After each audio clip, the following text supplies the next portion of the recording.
మీ business ఏదైనా మీ ఊర్లో promotion చేయాలంటే అది సుమన్ టీవీతోనే సాధ్యం. ఇప్పుడే సంప్రదించండి. Welcome to Suman TV Kothagudem. మనం ప్రస్తుతానికి భద్రాద్రి కొత్తగూడెం జిల్లా కొత్తగూడెం క్లబ్ దగ్గర అయితే ఉన్నాం. ఈరోజు జరగనున్న జాబ్ మేళా ఏదైతే ఉందో దానికి నిరుద్యోగ యువకులు అయితే భారీగా తరలి రావడం జరిగింది. సింగరేణి ఆర్గనైజేషన్ చేస్తున్న ఈ జాబ్స్కి శాసనసభ సభ్యులు కూనంనేని సాంబశివరావు గారి ఆధ్వర్యంలో ఇక్కడ భారీగా అయితే జాబ్ మేళా అయితే నిర్వహించడం జరుగుతుంది. ఇక్కడికి భద్రాద్రి కొత్తగూడెం జిల్లా నుంచే కాకుండా ఖమ్మం, భద్రాచలం ఇటువంటి చుట్టుపక్కల పరిసర ప్రాంతాల నిరుద్యోగ యువకులు కూడా ఈ అవకాశాన్ని సద్వినియోగం చేసుకోవడానికి ఇక్కడికి భారీగా తరలి వచ్చారు. వీటికి ఎటువంటి ఇబ్బందులు కలగకుండానే ముందుగానే తగిన ప్రికాషన్స్ తీసుకోవడం, విద్యార్థులు యువకులు ఎవరైతే ఉన్నారో వారికి మధ్యాహ్నం పూట భోజనం కూడా అరేంజ్ చేయడం జరిగింది. దీనికి సంబంధించిన పూర్తి వివరాలు ఇంకా మనం లోపలికి వెళ్దాం. దీనికి సంబంధించిన పూర్తి వివరాలు తెలుసుకుందానండి.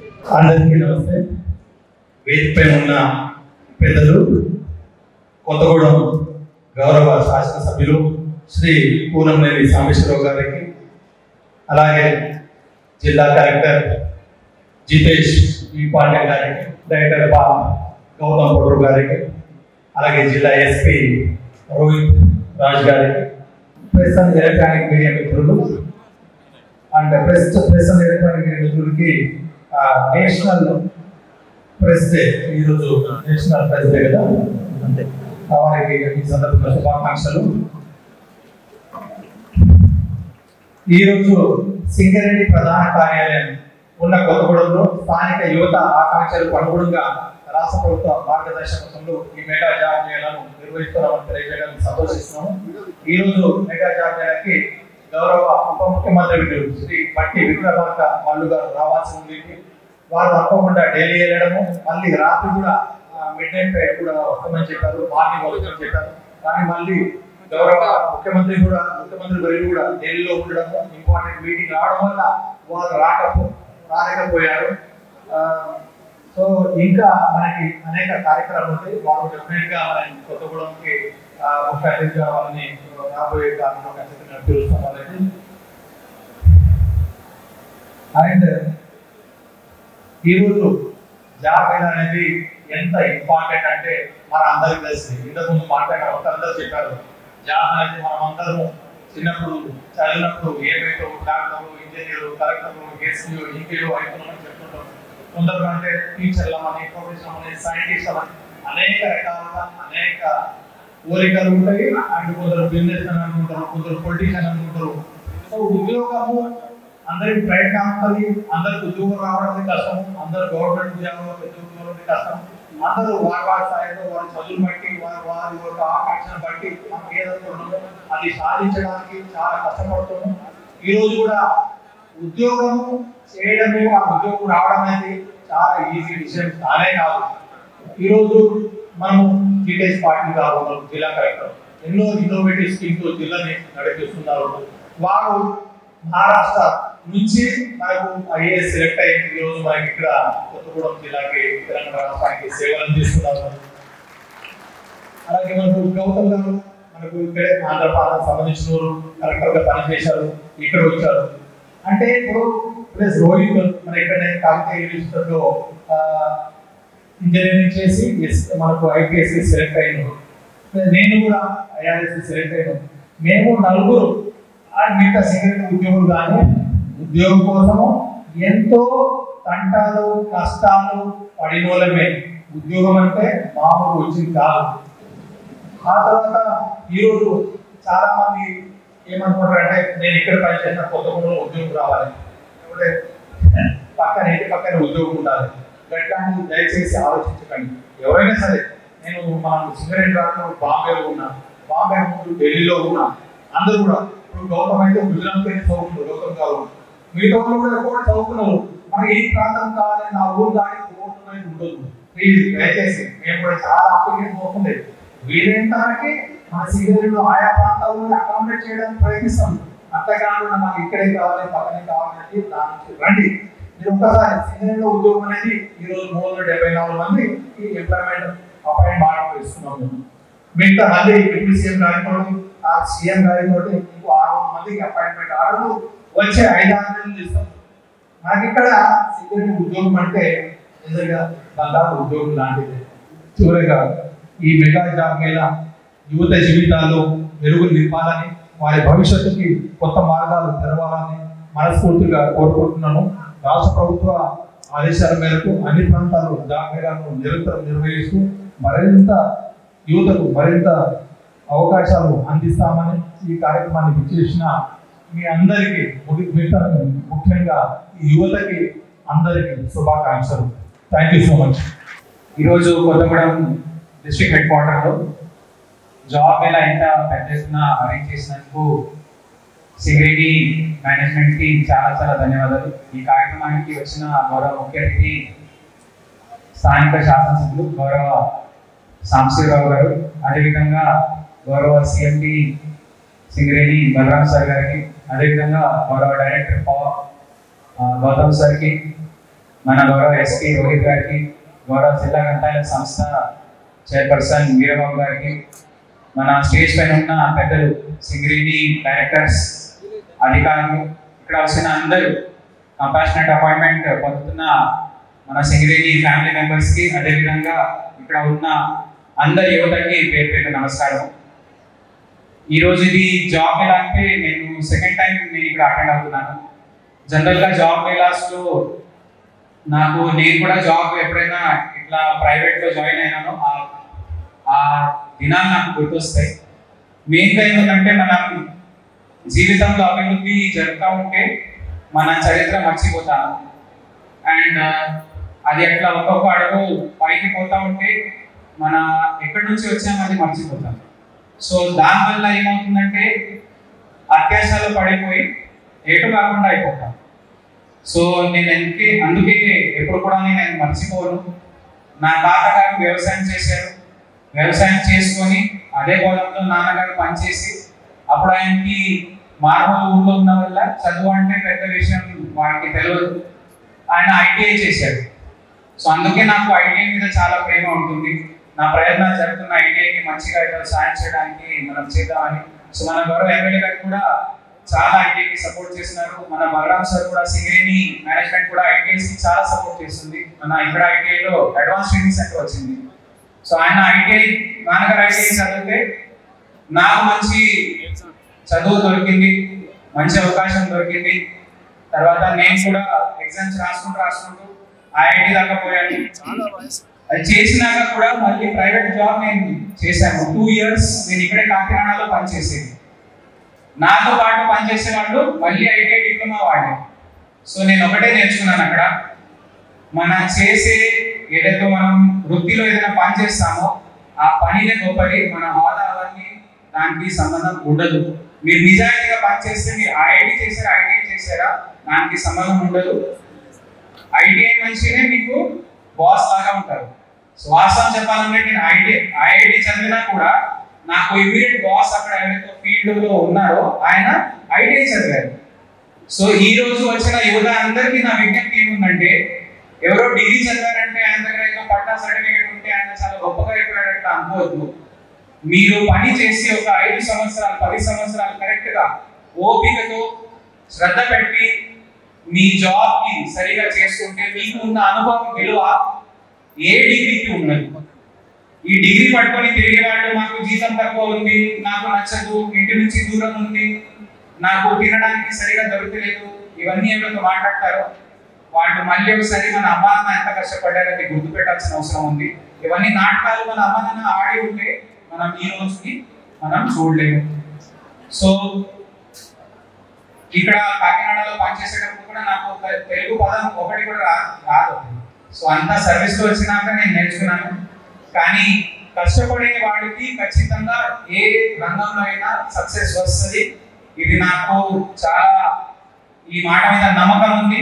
అండ్ దానివల్ల నాకు ఎప్పుడైనా ఒక ధైర్యం ఉంటుంది, ఎంత కష్టంగా ఉన్నా కూడా మనం ఏదైనా సాధించవచ్చు. ఈ జిల్లాలో రావడం అంటే నా అదృష్టం నేను అనుకుంటున్నాను, ఎందుకంటే ఇక్కడ చాలా కష్టపడే వాళ్ళు ఉన్నారు.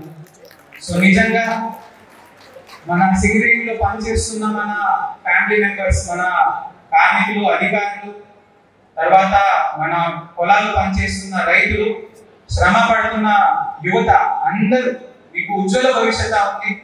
కానీ దయచేసి ఈ జాబ్ ఎక్కగానే ఒక నెల దూరం అయింది, అమ్మా తిండి బాగుండేది, ఈ హోటల్ నేను తినలేను, అవన్నీ మాటలు మాట్లాడద్దు. ఎందుకంటే బ్యాచులర్ ఉన్నప్పుడు నేను కూడా నాదే వంట చేసుకుని నేను తిన్నాను, నా నాన్నగారు కూడా చేశారు. అందరికీ ఆ కష్టకాలం వస్తుంది, అన్ని చేతులకి ఎట్లా ఉండదు. కాబట్టి ఓపిక మనం నేర్చుకోవాల్సిన అవసరం ఉంది. మన తల్లి మన నాన్నకి వాళ్ళు ఏం చేశారు ఎట్లా చేశారని ఒకసారి కూర్చొని వింటే బరాబర్ తెలుస్తుంది. లేకపోతే ఇంత జీతంలో నేను చేయలేను, సగం దీంట్లోనే ఖర్చులోనే పోతున్నాయి అట్లా చేసుకుంటే మనకి ఆ ఛాన్స్ దొరకదు. సో ఈ రోజు అందరు యువత ఏదైతే ఉద్యోగం మీకు దొరుకుతుందో కనీసం దాంట్లో 1 year అయినా పని చేసుకొని ఎక్స్పీరియన్స్ సర్టిఫికేట్ వచ్చే విధంగా కష్టపడి పనిచేయాలి. మీ పేరెంట్స్ కి మీ కుటుంబానికి మీరు ఆధారంగా ఉండాలని కోరుకుంటూ మీ అందరికీ best of luck, best wishes. Thank you. ముందుగా వేదిక పైన ఉన్న స్థానిక ఎమ్మెల్యే గారికి, సిఎండి డైరెక్టర్, కలెక్టర్ గారికి, డైరెక్టర్ అధికారులందరికీ కూడా పేరు నమస్కారాలు. ముఖ్యంగా we need to thank our local MLA for this. ఈ ఇనిషియేటివ్ తీసుకొని కొత్తగూడెం కాన్స్టిట్యున్సీలో కూడా ఈ మెగా జాబ్ మేళా కండక్ట్ చేయడం అనేది చాలా అభినందనీయం. దానికి సహకరించిన సింగరేణి యాజమాన్యానికి కూడా ప్రత్యేక ధన్యవాదాలు. మీకు అందరికీ తెలుసు, ఇప్పుడు ఉన్న పరిస్థితుల్లో మనకు గ్రాడ్యుయేషన్, పోస్ట్ గ్రాడ్యుయేషన్ అయినాక కూడా లైక్ జాబ్స్ కోసం చాలా మంది చూస్తున్నారు. ఏ చిన్న జాబ్ అయినా కూడా చేద్దామన్న పరిస్థితిలో ఉంది. అటువంటిది అన్ని కంపెనీస్ కూడా మన పట్టణానికి వచ్చి ఇక్కడి నుంచే రిక్రూట్ చేసుకోవడం అనేది మన అదృష్టంగా భావించవచ్చు. అండ్ దీంట్లో 2 things. ఒకటి అంటే జనరల్గా ఏంటంటే కొంతమంది లైక్ గ్రాడ్యుయేట్స్ అయినా పోస్ట్ గ్రాడ్యుయేట్స్ అయినా కూడా వాళ్ళ ఏం హై ఉంటుంది. ఏం హై ఉన్నప్పుడు ఏంటంటే మధ్యలో ఏ జాబ్స్ వచ్చినా కూడా వాళ్ళు జాయిన్ అవ్వాలి. అదొక కేసు. ఇంకొక కేసు ఏంటంటే ఏదొచ్చినా కూడా చేద్దామన్న వాళ్ళు కూడా ఆస్పిరెంట్స్ కూడా ఉంటారు. సో ఈ రెండింటిలో కూడా like there should be a fine line between these 2 options. ఒక్కొక్కసారి ఏమవుతుందంటే, అంటే నా ఎక్స్పీరియన్స్ బట్టి నేను చెప్తున్నాను, నా బ్యాచ్మేట్ కూడా like when we are preparing for UPSC, అతని ఏమో ఐఏఎస్ ఐపీఎస్ ఉంది, యూపీఎస్సీ కోసం చాలా కష్టపడ్డాడు. మధ్యలో ఒక ఎగ్జామ్ రాసిండు, క్లియర్ అయిండు, జాబ్ జాయిన్ అయ్యాడు. జాబ్ జాయిన్ అయ్యాక పరిస్థితులు యూపీఎస్సీకి ప్రిపేర్ అయ్యేంత ఫాస్ట్గా లేకుండే. సో అతను ఏదైతున్నదో ఆ పరిస్థితుల కారణంగా ఏంటంటే లైక్ తగ్గించుకోవాల్సి వచ్చింది. అదొక కేసు. ఇంకొక కేసు ఏంటంటే జనరల్గా కూడా జరిగేది, మనకి ఇంజనీరింగ్ అయిపోయినాక మన ఏం హై ఉండడం వల్ల ఏ జాబ్ కూడా మనం జాయిన్ అవ్వం. మంచి ఆపర్చునిటీస్ కూడా ఏంటంటే ఇంకా మనకు పెద్దది కావాలి అనుకుంటాం. బట్ వాట్ హ్యాపెన్స్, గ్రాడ్యుయేషన్ తర్వాత, పోస్ట్ గ్రాడ్యుయేషన్ తర్వాత మనకు ఒక 3-4 years ఖాళీ ఏర్పడ్డాక మళ్ళీ అప్పుడు రిక్రూట్మెంట్కి వెళ్తే ఈ 4-5 years అనేది మనకు ఎంటీ ఉంటుంది, వ్యాక్యూమ్ క్రియేట్ చేస్తుంది, ఎక్స్పీరియన్స్ ఏమి ఉండదు. సో ఈ 2 డిసిషన్స్లో కూడా చాలా వైజ్గా ఆస్పిరెంట్స్ అనేది ప్రాపర్గా తీసుకోవాలి. And more over like what ever it is, మనము కష్టపడండి ఏది కాదు. ఈవెన్ జాబ్లో జాయిన్ అయినాక కూడా మనము నిరంతరం నేర్చుకుంటుంటేనే దాంట్లో కూడా ఇంకా ముందుకు వెళ్ళగలుగుతాం. జాబ్ వచ్చిన వెంటనే అయిపోయింది, లైఫ్ సెటిల్ అన్న టీం ఉంటుంది. ఈవెన్ యాజ్ ఐపీఎస్ అయినా, కలెక్టర్ అయినా, ఏదైనా కూడా every day is a challenge, every day is a like new experience for us. So మీరు కూడా ఏంటంటే జాబ్లో జాయిన్ అయినాక కూడా ఈ జాబ్ చేస్తూనే ఇంకా బెటర్ ఆపర్చునిటీస్ ఏమున్నాయి అనేది ఖచ్చితంగా చూసే రోజే మీరు లైఫ్లో సెటిల్ అవ్వగలుగుతారు. అంతే కదా అని మనం ఎక్కడికి రెస్ట్రిక్ట్ చేసుకున్నాం అనుకోండి, it becomes very difficult. And ఇంకొకటి కూడా జనరల్గా coming from a lower middle class, జనరల్గా మనకి ఏముంటుందంటే హయ్యర్ జాబ్స్ అయినా, ఐఏఎస్ ఐపీఎస్ అయినా కూడా it's not a cup of tea అనిపిస్తుంది. అరే ఇది కొడతామో లేదో అన్న ఈ డౌట్లోనే చాలా మంది ఉంటారు. ఎందుకంటే ఇది ప్రాక్టికల్గా కూడా నేను ఎక్స్పీరియన్స్ చేసినాను. ఎందుకంటే like my father being a constable, నాకు యూపీఎస్సీ చదవాలి అంటే అరే ఇది మన పోటీ కాని, దీనికి ఫైనాన్షియల్గా బాగా సౌండ్ ఉండాలి, ఇవన్నీ చాలా ఆలోచించుంటాయి. సో బట్ వన్ థింగ్, మీరు మెంటల్గా డిసైడ్ అయితే మిమ్మల్ని ఎవ్వరు ఆపలేదు. ఫైనాన్షియల్ కావచ్చు, సోషల్ స్టేటస్ కావచ్చు, ఇవన్నీ కూడా సెకండరీ. మీరు మైండ్లో గట్టిగా ఫిక్స్ అయితే ఎవరైనా ఏదైనా అవ్వచ్చు. సో అదొక్కటి గుర్తుపెట్టుకొని లైఫ్లో కష్టపడతా ఉండండి. అండ్ దానికి బెటర్ ఎగ్జాంపుల్ కూడా మన సిఎండి గారు. అతను కూడా సార్ కూడా ఎంతో కష్టపడి ఇప్పుడు సింగరేణిలో సిఎండి స్థాయికి వచ్చిందంటే ఓన్లీ వన్ థింగ్ ఏంటంటే hard work and dedication and consistency. So ఇవన్నీ ఉంటేనే ఏ రకమైన పాలిటిక్స్ కావచ్చు, బ్యూరోక్రసీ కావచ్చు, ఫైనాన్షియల్ ఏదైనా బిజినెస్ పాయింట్ ఆఫ్ వ్యూ ఏదైనా కూడా కన్సిస్టెన్సీ అనేది మస్ట్ అండ్ షుడ్. అండ్ ఫైనల్గా కూడా నాకు ఈ అవకాశం ఇచ్చిన స్థానిక ఎమ్మెల్యే గారికి అండ్ సింగరేణి సంస్థకి పేరు పేరున ధన్యవాదాలు. అండ్ మోరోవర్ ఎవరైతే లైక్ ఇవాళ జాబ్ మేళాలో సెలెక్ట్ అవుతున్నారో వాళ్ళందరికీ కూడా కంగ్రాచులేషన్స్. సెలెక్ట్ కాని వాళ్ళకు కూడా ఏం బాధపడాల్సిన అవసరం లేదు. మనకి ఇంకా బెటర్ ఆపర్చునిటీస్ ఉన్నాయనుకొని పాజిటివ్ మైండ్ సెట్ తోటి ముందుకు వెళ్ళండి. Thank you once again. మన అధికారులు చక్కటి సందేశం ఇచ్చారు. నేను వారంతా బాగా ఇవ్వలేదు, కానీ వారినే ఉదాహరణ చెప్పి మీకు చెప్పాలని భావిస్తున్నాను. మన బలరాం గారు నిజంగా ఆయన ఐడియల్ లైఫ్ కింద నుంచి పైకి ఎలా కష్టపడి రావచ్చో నేర్చుకోవాలంటే బలరాం గారు చూసే నేర్చుకోవాలి. జనరేషన్ కాదు. ఆయన ఆ విధంగా ఐఆర్ఎస్ అయి ఆ తర్వాత సింగరేణిలో డైరెక్టర్గా ప్రారంభమై ఇప్పుడు మొత్తం సిఎండి అంటే ఒకప్పుడు ఎలా ఉండేది మీ అందరికీ తెలుసు. మీరు మాత్రం ఇప్పుడు ఇంటర్వ్యూకి వెళ్ళినా కూడా ధైర్యంగా ఉన్నాను. ఇవాళ పోయినా సరే ఎక్కడ తప్పులు జరిగినాయో అర్థం చేసుకుని మళ్ళీ దాని భవిష్యత్తులో రెండో సెకండ్ ఇంటర్వ్యూలో అటువంటి తప్పులు జరగకుండా ప్లాన్ చేసుకోండి. అలాగే ప్రధానంగా కమ్యూనికేషన్ స్కిల్స్ అంటే మీరు టెక్నికల్ నాలెడ్జ్, టెక్నికల్ భాష ప్రధానంగా నేర్చుకోవాలి. దాన్ని కమ్యూనికేట్ చేయడానికి ఇంగ్లీష్ నేర్చుకోండి. ఇంగ్లీష్ నేర్చుకోవడం పెద్ద బ్రహ్మ విద్యం కాదు. ఒక మన జితేష్ గారిని చూస్తే నేను really I wonder to listen his speech or his generally way of talking to me or to other persons. చాలా చక్కగా అసలు నేను మొదట్లో ఆయన ఫస్ట్ వచ్చినప్పుడు తెలుగు అయినా అనుకున్నాను. తర్వాత పార్టీ అనే పేరు బట్టి అర్థమైంది. ఆ విధంగా అలాగే ఇంకా ఉదాహరణ ఇంకెవరు లేదు నాకు ఇక్కడే.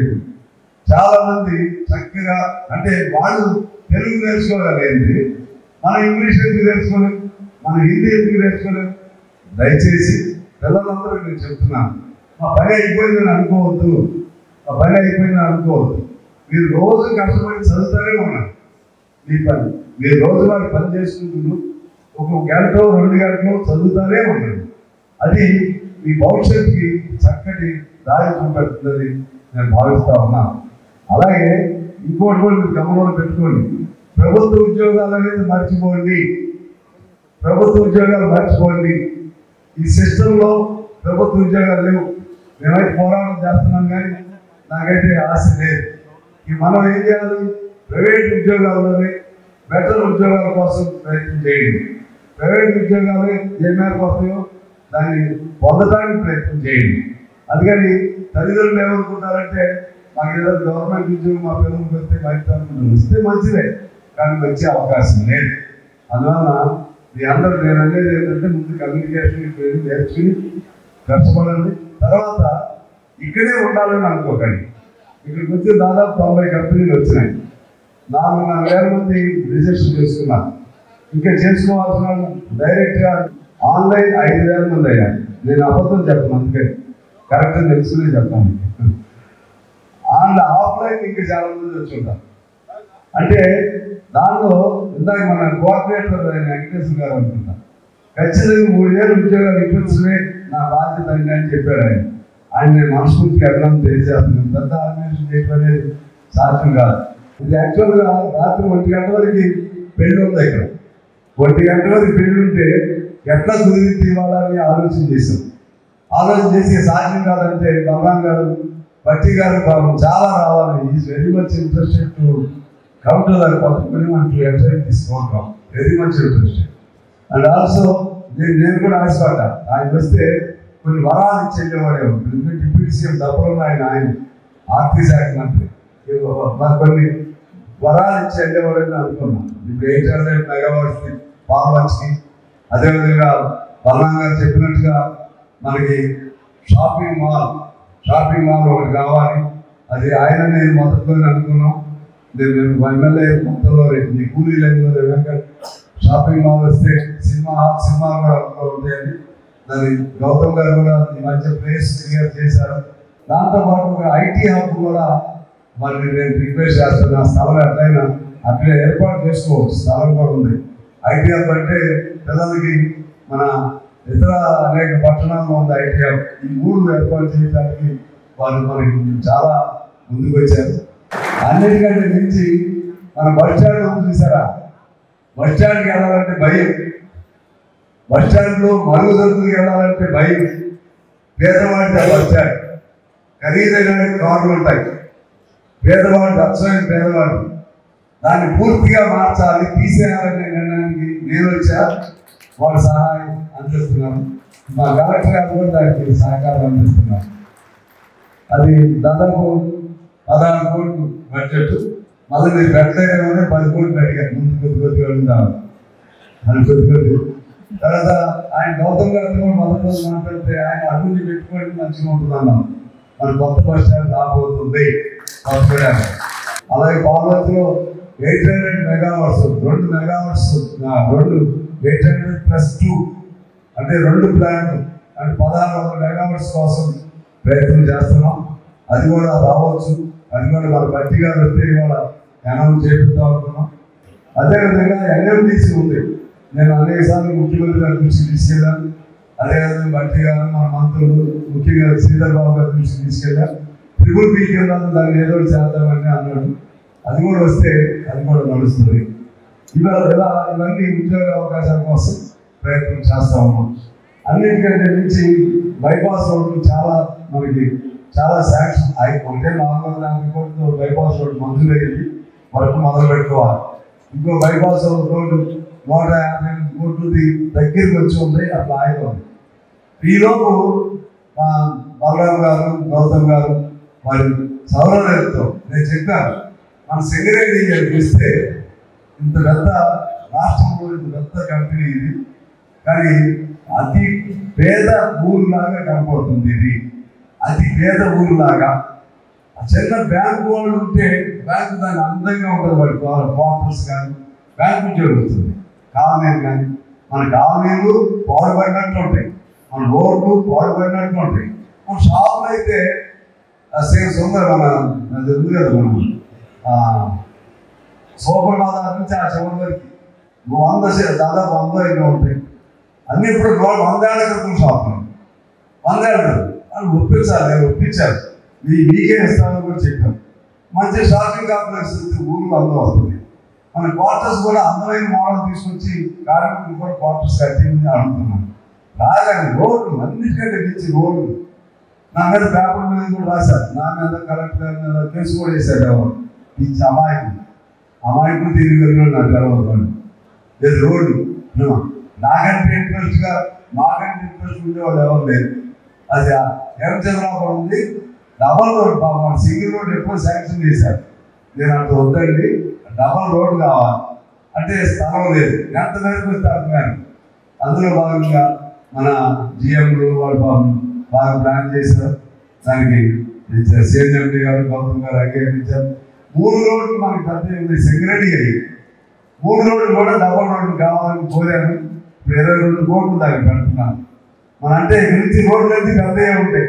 మన కొత్తగూడెం సెక్రటరీ అన్నీ మరీ పెద్దగా ఉంటాయి. మన మున్సిపాలిటీ కూడా అట్లే, కార్పొరేషన్ కూడా కలెక్టర్ గారి సహకారం ఉంటుంది. ఆయన సహకారం అండి. నేను ఆలోచన నాది, కృషి వాళ్ళు. అందువల్ల ఈ జీవితంలో మీరు ఒకటే ఆత్మవిశ్వాసంతో ఉండండి. You should feel that you are not second to anybody, అంటే ఎవరికంటే రెండో వాడి కాదు. You should feel that you are not an inferior to anybody, ఎవరికైనా తక్కువ కాదు అని ఆత్మవిశ్వాసం నీ దగ్గర ఉంటే, ధైర్యం నీకు దగ్గర ఉంటే నిన్ను ఎవరు ఏమి చేయలేదు. అంతిమ విజయం నీదే, అంతిమ గెలుపు నీదే అని తెలియజేస్తుంది. మీ అందరికీ మరొకసారి శుభాకాంక్షలు. ప్రత్యేకించి సెక్రటరీ యాజమాన్యానికి, మా బలరాం గారికి, అలాగే గౌతమ్ గారు, ఇతర అధికారులకి, కలెక్టర్ గారికి, రోహిత్ గారికి, ఎస్పీ గారికి అందరికీ ధన్యవాదాలు తెలియజేస్తూ నమస్కారం. Thank you.